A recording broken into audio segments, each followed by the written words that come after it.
Hi, my name is Samuel and I'm the executive pastry chef at BlackStar Pastry. Today I'll be showing you how to make and pull strudel dough the traditional way, and with that we'll make little pastry cases with them. So a little bit of a modern application using an old technique. And we'll start by mixing the dough. So here I've got 500 grams of baker's flour, 1 teaspoon of salt, 250 grams of water, and 125 grams of canola oil.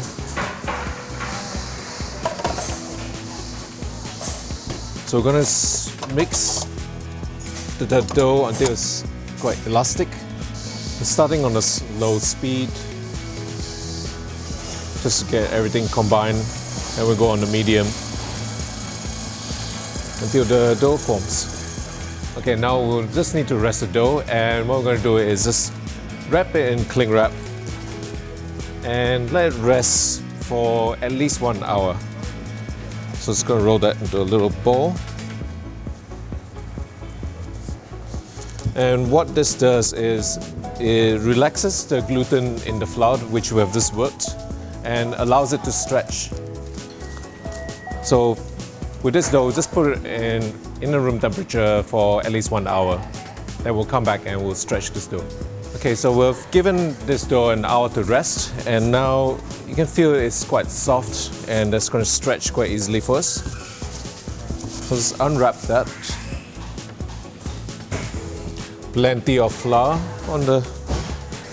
What you need is a table with a tablecloth that helps you maneuver the dough around.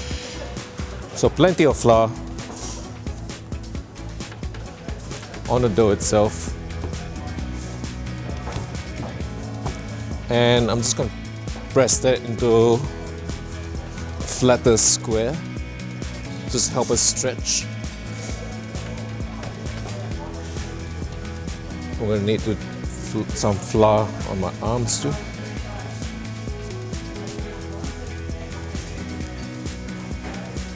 And what I'm going to use is the back of my hands, pretty much with my knuckles, to stretch the dough so we don't get any tears from the fingertips.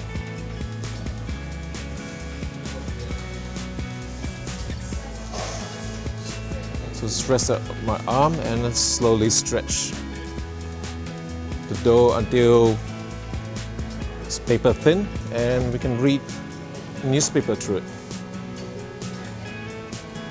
So the trick is to just go slowly stretching it. If you go too fast, you'll put a hole through the dough.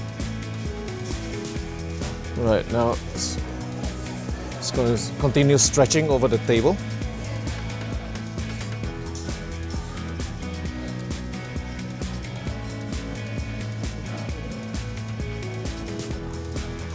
Just go all the way around. See how elastic the dough is now after resting. Okay, now that is almost as large as the table. I'm going to hook a corner and then just keep going from there.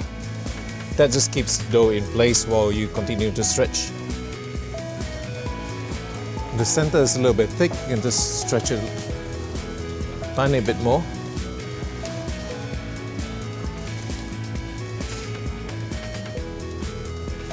And you can tell how even it is just through the color of the cloth. If you get a little tear at this point, it doesn't really matter. You can still pick up the dough and patch it up again. So traditionally, it's stretched over the entire table, and we pick up the cloth to roll the filling in. But we're going to be using this dough for a slightly different process. Okay, now it's quite thin. I'm going to demonstrate how thin it is by putting some print underneath so you can have a look.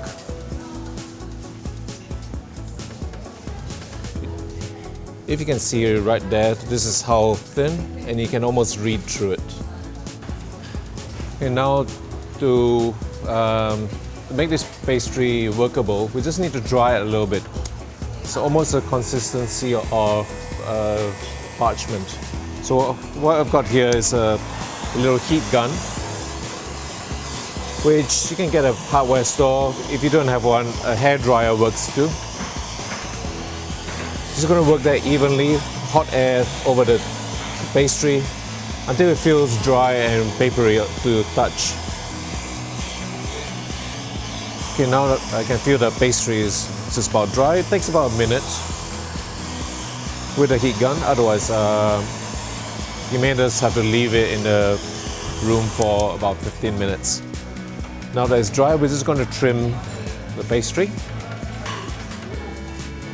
Just a little knife, just start in the corner here. Just trim all the edges off.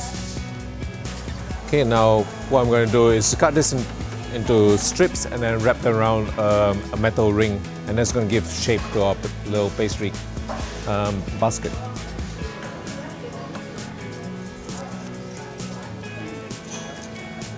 So what I've done here is we have a metal ring which I've wrapped in greaseproof paper, and you want it slightly larger than the ring so it can wrap around it.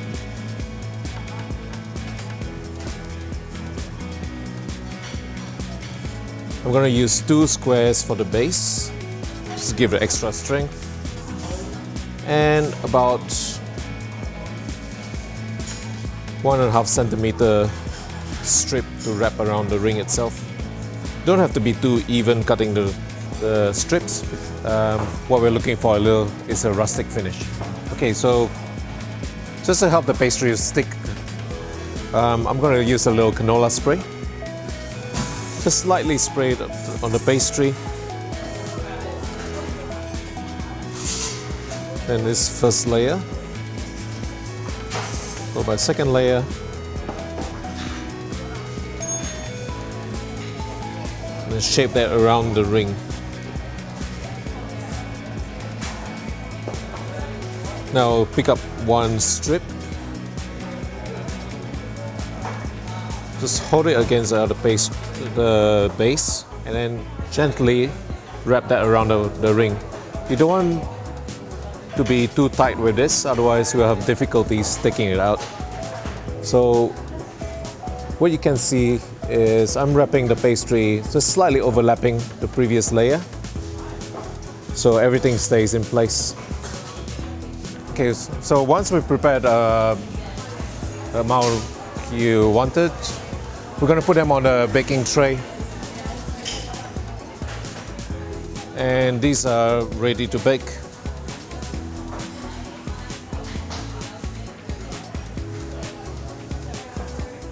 So we'll bake this at 180 degrees in a normal oven, but what we have here is a fan force oven, so we're going to reduce that to 170 degrees because it's more powerful. We'll bake it for 15 minutes until golden brown. 15 minutes have passed and they're looking golden brown, so let's put them out of the oven.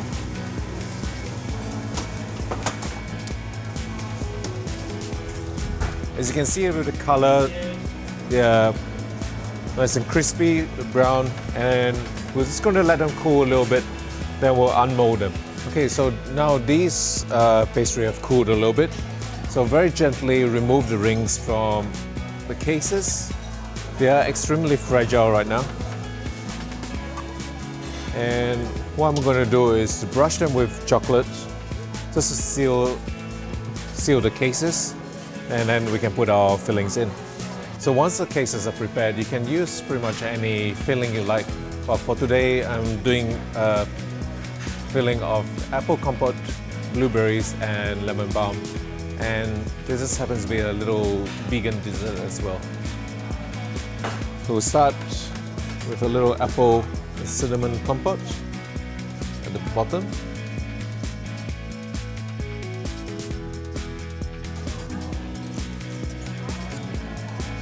And cover the top with blueberries. Then a little garnish of baby lemon balm. And here we have the completed dessert of a little tart made using traditional hand-stretched strudel dough filled with apple compote and blueberries with lemon balm. And what was great about this dessert is the pastry is artisanal, it's handmade, and you can see in its texture here. And it's beautifully light and crispy.